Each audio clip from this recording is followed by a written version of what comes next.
Hey leader, and welcome to another episode of the L3 Leadership Podcast, where we are obsessed with helping you grow to your maximum potential and to maximize the impact of your leadership.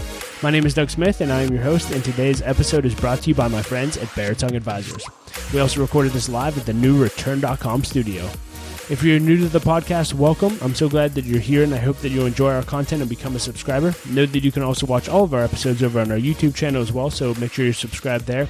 And as always, if you've been listening to the podcast for a while and it's impacted your life, it would mean the world to me if you would leave us a rating and review on Apple Podcasts or Spotify or whatever app you listen to podcasts through. That really does help us to grow our audience and reach more leaders, so thank you in advance for that. Well, leader, it is August, and every August I take a month off of podcasting and replay some of my favorite episodes. And in today's Encore episode, you'll hear a lesson I did a few years ago called How We Are Leading Our Family Team. And in the lesson, I share how Laura and I are leading our family team. And if you are a parent, I think this is going to add a ton of value to your life. But before we dive into the lesson, just a few announcements. This episode of the L3 Leadership Podcast is sponsored by Baritone Advisors. The financial advisors at Baritone Advisors help educate and empower clients to make informed financial decisions. You can find out how Baritone Advisors can help you develop a customized financial plan for your financial future by visiting their website at baritoneadvisors.com. That's BERATUNG advisors.com. Securities and investment products and services offered through LPL Financial, member FINRA and SIPC. Baritone Advisors, LPL Financial, and L3 Leadership are separate entities. I also want to thank our sponsor, Henny Jewelers. They're a jeweler owned by my friend and mentor, John Henny, and my wife, Laura, and I got our engagement and wedding rings through Henny Jewelers and had an incredible experience.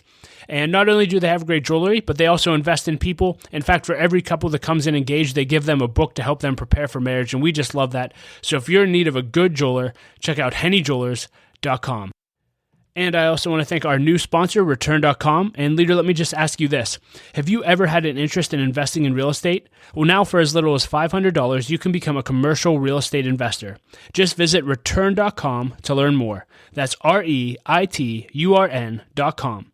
Investing involves risk. Please consult the Return Offering Circular if you're interested in investing. And with all that being said, let's dive right in. Here's my lesson on how we are leading our family team. Well, hey, leader, today I'd like to talk to you on the subject, how we're leading our family team. And we talk a lot on the podcast about leadership and specifically in the context of leading at work. But today I want to talk about leading at home. And I believe that if you have the opportunity to lead a family team, that it's probably the most important and the most critical leadership assignment that you'll ever have in your entire life. And so we have to get this right, leaders. We have to learn to lead at home. And so let me just set up some context for you as we get into the lesson. As far as our family team, right now we're a family team of 5 at the time of this recording. And Laura and I have 3 kids. We have a 5-year-old named Olivia, a 3-year-old named Sophia, and a 4-month-old named Caleb. And let me just tell you this about us. We are not perfect. And I'm not doing this podcast because I think I'm an expert on parenting or Laura is an expert on parenting. We're just simply sharing what we've learned and what we're learning, because I certainly appreciate when others share what they're learning with me. And so I hope that you'll just come with a learner's attitude. And let me just say this as well. When you're listening to this, don't feel parent shame. Right? I always like to say this when you're listening to something: eat the hay and spit the sticks. What does that mean? Take what's good and apply it to your life, and whatever you don't want to apply for your life or you don't like, just spit it out and just move on. And so as I'm going through what we're doing to lead our family team, just ask yourself, what would work for our family? What wouldn't work for our family? And I hope that you'll apply some things, and I hope that you'll ignore some things. But don't shame yourself. None of us are perfect parents. None of us. And Laura and I are certainly no exception to that rule. Secondly, I would say this: learn to learn from everyone. You know, I interviewed Jeremy Pryor a few months back for the podcast, and we'll put a link for that in the show notes. But he said something that I thought was so profound. He said, most of us have only had one example of what family should look like in our life. And I thought that was so profound. And he said, we need more models. And when I think about the way I grew up, I had my family model, and that was the main model I had from the time I was born to the time I was 17 years old. And then I met Laura's family, and their family became another model where I learned how family operates. And then I met Pastor Larry Betancourt, and he showed me what a godly husband and a godly father look like. And then I met other families at our church, and so all of a sudden I was getting exposed to all different types of families, and I learned from all of them. Some of them I learned things that I want to apply when I become a parent. Some of them I learned things I never want to do when I'm a parent. And so learn from everyone and try to find as many family models as you can, and hopefully they're good models. So get around other families, ask lots of questions. If you see a family that you look up to, ask them questions. Ask them out to lunch or coffee and just say, hey, I really admire the way that you lead your family team. Do you mind if I take you out to coffee and ask you a few questions? You'll be shocked at how much you could learn. And then obviously resource yourself with lots of books. I'm going to be recommending a few here in a minute, but read books, listen to podcasts, do everything you can to learn how to lead your family team well. Before we dive into the lesson, let me just recommend 3 resources that have significantly impacted Laura and I when it comes to our view on family and how we lead our family team. The first one is a book called Intentional Parenting by Phil and Diane Comer. We just read this recently. It was a game changer. We've been sending it to all of our friends. It's a must read, so make sure you get that. Intentional Parenting by Phil and Diane Comer. The next one is Family Revision by Jeremy Pryor. And in fact, he has an entire ministry called Family Teams that I'd recommend. They've really helped shape our vision for family and our mission for family. So make sure that you get his book, but more importantly, make sure you connect with Family Teams. And I actually interviewed Jeremy for the podcast. You can go back and listen to that as well. And we'll make sure that we have a link for that in the show notes. And then the last book is one we just recently read called Tech-Wise Family by Andy Crouch. And it was really, really good, really challenging because we obviously live in a world of screens, and this really helps set some strong boundaries when leading your family teams when it comes to screens. And so those are the 3 books that I'd recommend that have probably impacted us most. And so I hope that you'll go get those. So with that being said, let's dive right into the lesson. The first thing I want to talk to you about when it comes to leading your family team is vision. You have to have a vision for leading your family team. For us, we really shaped our vision from the book Family Revision by Jeremy Pryor. And in the book, he basically argues that in Western society, family has become all about the individual. We raise individual kids to go do their own individual things and find their identity in the things that they do, rather than them finding their identity in families. And he argues that if you read the Bible, you won't find that view of family anywhere in the Bible. A biblical view of family is a multi-generational family team on mission. I'll say that again. A multi-generational family team on mission. And that means that family teams find, and individuals in a family, find their identities in their family first. And everything that they do contributes to the family team. So when they go out and follow their calling, it's still all about the family team. And so for us, we developed this vision of we are a family team on mission. And Team Smith wants to have generations of family teams that live for God and make a difference for Him. Our family team isn't just about our kids, it's about our grandkids and our great-great-grandkids and our great-great-great-grandkids and kids that we will never meet hundreds of years from now. Generations. We want generations that are living for God and making a difference for Him. And in fact, in the book Intentional Parenting, they said that a generation is actually marked by 300 years. And they use the example that if you have 4 kids, and each of those kids have 4 kids, and so on and so forth, all the way down to 300 years, you would actually populate more people on the earth than the population of New York City over those 300 years.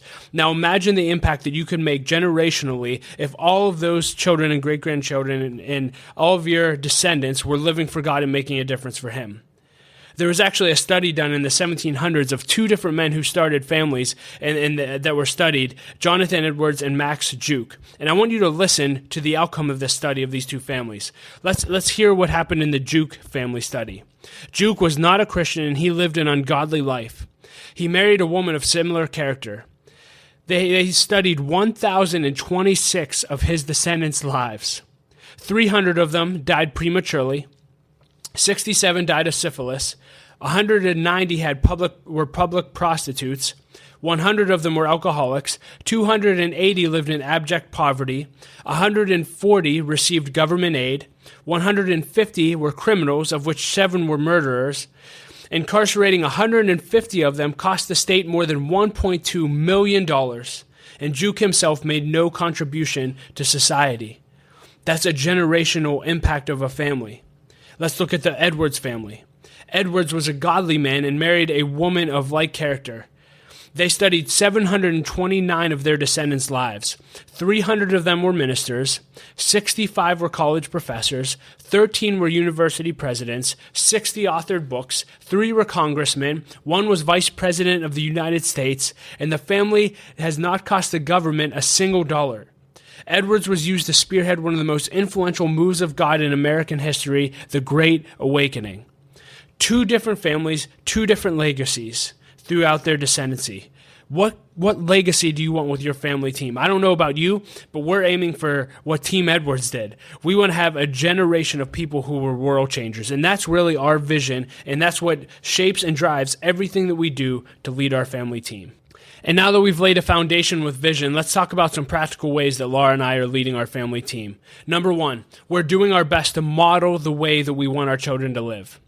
We're doing the best we can daily to model how we want our children to live. Why? Here's what I know. You don't reproduce who you want, you reproduce who you are. I'll say that again because that's huge. You don't reproduce who you want, you reproduce who you are. Your children are just going to be little yous, and that's either a good thing or a bad thing. See, you could want all day for your children to be men and women of character, but if you're not a man or woman of character, you're not going to raise men or women of character unless they get influenced by someone else to be that.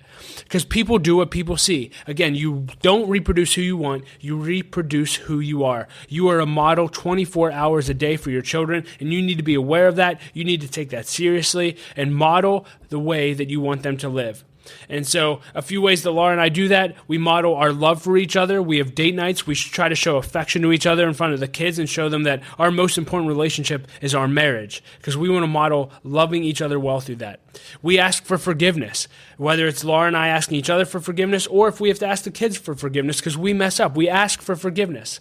We have hard conversations. I'll talk a little bit about more of that. But again, in everything that we do, we try to be models for the way that we want our children to turn out. And that's absolutely huge. The next thing I want to talk to you about when it comes to leading your family team is really a decision that Laura and I have made and continue to make, and that's the decision that we should both work. Laura and I both have full-time jobs, and we're both in leadership positions, and I'll talk a little bit more about how we do that in a second. But this question is going to come up in every family team. You know, should we both work? Should someone stay home full-time and the other person work? What should we do? And let me just speak into that issue for a minute. Both decisions are good. Both decisions can work. God can use both decisions, whether you both work full-time, someone stays home full-time, etc. God can use both. So what's my encouragement to you in making that decision? Be led and do what's best for your family. Pray about it, process it with each other, and really say what is best for our family. And listen, if you're listening to this and you're in a family team where both parents work, stop feeling guilty and be wise. Make the most of the time where you're not at work with your family. And hey, if you're a parent listening and you stay home, don't feel guilty, but be wise. Do what is best for your family. Again, I just want to reiterate, both can work, both are good, and God can use both decisions in a godly way to honor your family team. So because Laura and I have made the decision to both work, how do we actually make that work? Well, one, I just want to reiterate that with every child that we have 3 children right now, we may go more, but with every child that we have, we talk about in between each children. Does it make sense to continue to both work? Are we okay with this? And do we feel like this is what God is leading us to do? It's so important to continually evaluate that. And we evaluate that even when things are going well, because we just want to make sure that we're on the same page and that we're in alignment and we feel like we're being led by God. Now, in a practical sense, what we've decided to do with our children is for the first year that we have a child, we hire a nanny for that child, because we think the first year having the cuddle time and the affection time of an adult is extremely important. So we want that one-on-one time. And then after 1 year, we put our children in daycare. And for us, in our experience in 5 years of doing this, we really feel like daycare has been beneficial. It's an opportunity for our kids to learn structure. It's an opportunity to learn things that we wouldn't be able to teach them. It's an opportunity for them to learn how to connect with others. And there's so many more benefits to daycare. And so, again, daycare has been beneficial for us, and we would recommend it. And so if that's the way that your family team feels led to go, we would really encourage a nanny for the first year, and then daycare. That's worked really well for us, and I hope it'll help you too. And the next thing I'd like to share with you when it comes to how Laura and I lead our family teams is this: we try to be as consistent as possible. We try to be as consistent as possible. And this really came from my father-in-law. I asked him, how did you raise 3 awesome kids? And he just said, be consistent, which reminded me of one of my favorite quotes of all time from my high school football coach, Jim Rankin. And he said this, he said, day-to-day intensity, week-to-week consistency builds champions. And it's going to be the same thing when it comes to leading your family team. Day-to-day intensity, week-to-week consistency builds awesome family teams.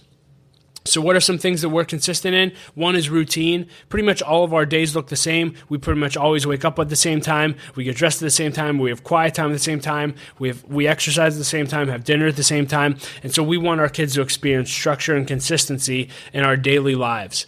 I mentioned quiet times. This is more modeling, but Laura and I have quiet times every day in the morning, and we model that for our kids. And so when they see that happening, they started having their own quiet times, which is amazing. We also work out consistently, and now our kids are starting to work out with us. So again, just consistency pays off. Another thing we're consistent in is dinner. We have dinner together every single night, and every single night we share what our wins are and what our celebrations are from the day. And I think dinner time is absolutely huge. And leaders, I really want to challenge you. You know, I met a great leader once who raised a great family, and I said, how did you raise such an awesome family? And he said, I didn't play golf. Now, is he saying that golf was bad? No. But he was saying, I didn't let a hobby interfere with my family time. And Laura and I do not have many nights out, and if we do, we're with our family team. And so that's really, really important for us to be consistently together on a daily basis. Another thing we've been consistent in is reading to them. We've read to them every day and every night pretty much since they were babies. And this is crazy. It might be an anomaly, but Olivia taught herself how to read when she was 4. And we didn't teach her how to read. She just taught herself. It was crazy. But read to your kids. Read. Limit screen time. This is another thing we're consistent in. You know, at most, we let them watch 1 or 2 episodes a day, maybe 30 minutes at a time, maybe 1 hour at most. But we really try to avoid screen time, and specifically at nighttime after dinner, when it's time for bed, that's our kid time. And so let's turn off all the screens.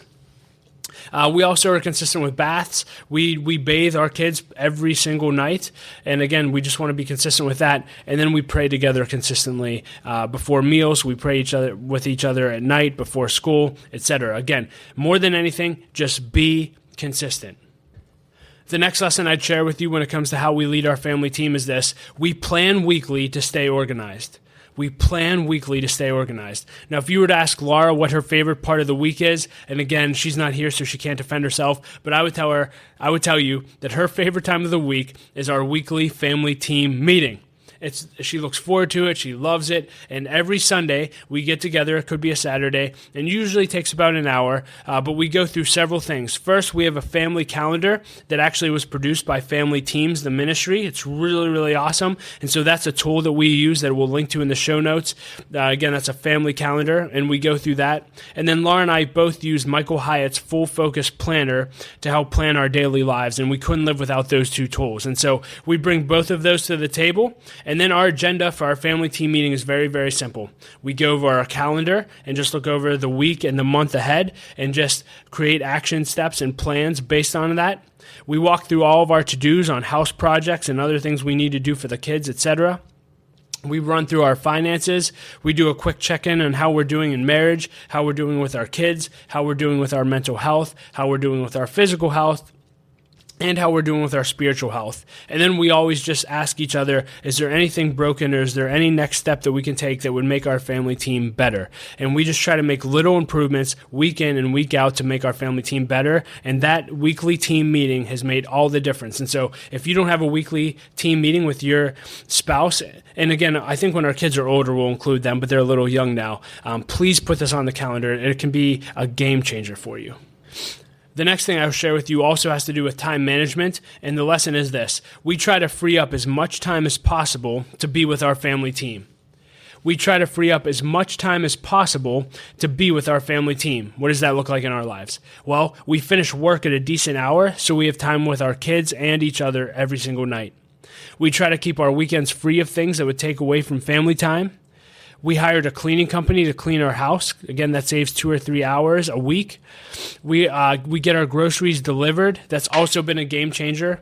And outside of L3 leadership, we really don't have a lot of hobbies. And those are little small things that really have made a significant difference in us being able to spend time together. And so really look over your life and what takes up time and see if there's things that you can cut or hacks that you can make to make time easier, like getting your groceries delivered. I'm telling you, it's worth it for the family time. You'll never get that time back. 2 more lessons to go.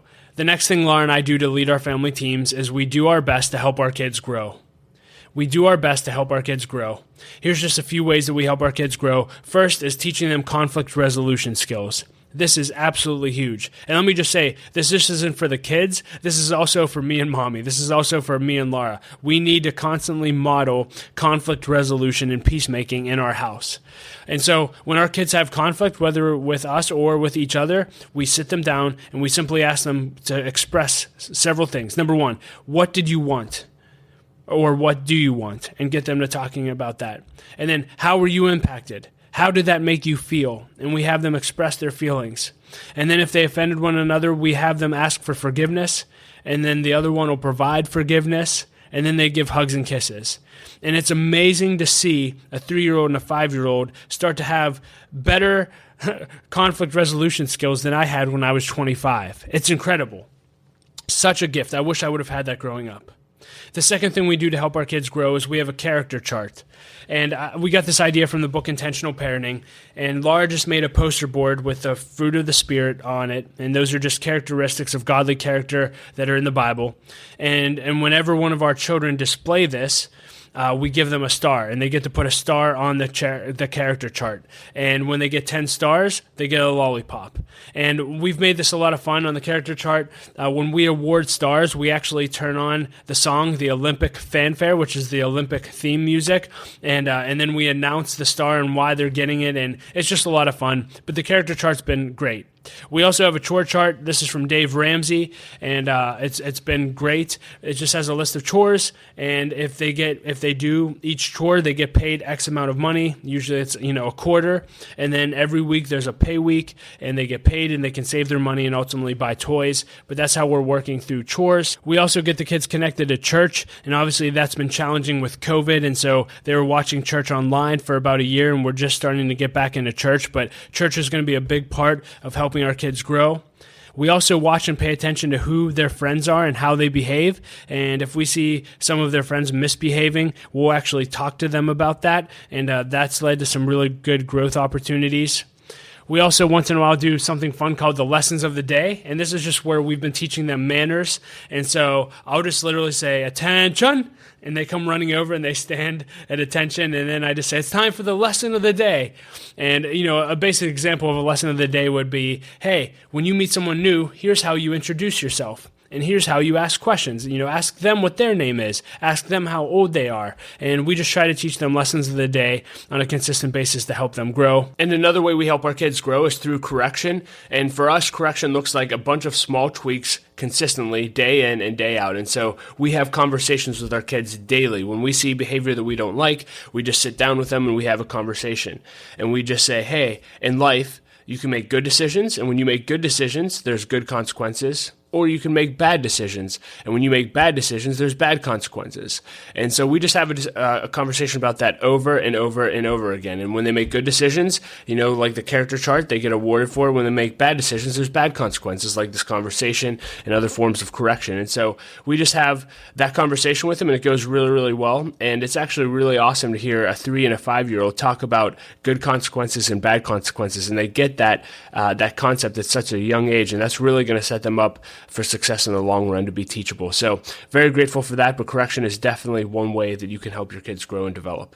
And then we're just exposing them to a lot of experiences and then paying attention. And what we're looking for is, how did God wire them and how did God gift them? And again, this is something that they'll continue to discover years and years and years from now. But it is awesome to see, let them try soccer. And do they like soccer? And do they like sports? Do they like dance?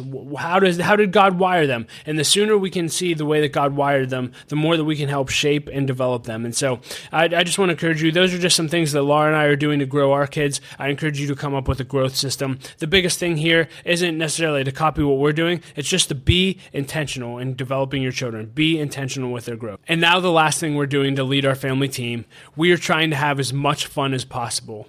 We are trying to have as much fun as possible. We are Team Smith, and we do have an absolute blast together. A few things we do to have fun. One, we have a weekly Sabbath. This is a day where we just completely unplug and just spend time with each other. And we do this on weekends, but on the Sabbath, we'll actually get together, we'll huddle around a piece of paper and just say, what do we want to do today? And then we just make a list of as many fun things as we could possibly think of, and then we check those things off the list, and it's a ton of fun. Obviously, to have fun, we plan lots of fun activities with our friends. There's a great YouTube channel we'd recommend called Art Hub for Kids, and it teaches kids how to draw. It teaches adults how to draw too. Laura always jokes that she thinks I like it more than the kids do, which may be true. It is awesome. And then we just plan out our year. I'd really encourage you in those family team meetings, sit down and say, dream big. What do you want to do this year? Where do you want to go? We want to go to Disney World. We want to go to Kennywood. We want to go to a pirate game. List out things and be intentional when it comes to having fun. And the only thing else I'll share when it comes to having fun, we're talking about leading your family team. Every night when we pray a prayer, and then afterwards we all stick our hands in on top of each other, and Sophia usually leads us off, and we all go, Team Smith! And it's just so much fun. And again, we're consistently communicating this vision that we're a family team together. And the kids have really bought into that, and it's been so much fun. And so I really hope that this podcast added value to your life. Hey, I mentioned in the beginning, I want to learn from you. What are some things that you're doing to lead your family team? Make us better. Did you hear a process that I can make better? Let me know. Am I missing something? Let me know. I want to grow. I want to be a better leader of my family team. Hey, Laura and I love you so much. We're praying for you. We're praying for your family team. Go lead well, leaders. Well, leader, thank you so much for listening to my lesson on how we're leading our family team. I hope it added value to your life. You can find ways to connect with me and links to everything that I discussed in the show notes at l3leadership.org/383. And as always, leader, I want to challenge you that if you want to 10x your growth this year, then you need to either launch or join an L3 Leadership Mastermind Group. Mastermind groups are groups of 6 to 12 leaders that meet together on a consistent basis for at least 1 year in order to help each other grow, to hold each other accountable, and to do life together. For me personally, mastermind groups have been the greatest source of growth in my life over the last 8 years, and I believe every leader needs to be in one. So if you're interested in learning more about launching or joining a group, go to l3leadership.org/masterminds or email me at dougsmith@l3leadership.org. And as always, I like to end every episode with a quote, and I'll quote Gerald Brooks again. He's so good to quote. He said this, he said, "Leadership is the ultimate art of giving. Leaders give their time, their talent, and treasure." So good. Well, leader, know that my wife Laura and I love you. We believe in you, and I say it every episode, but don't quit. Keep leading. The world desperately needs your leadership. We'll talk to you next episode.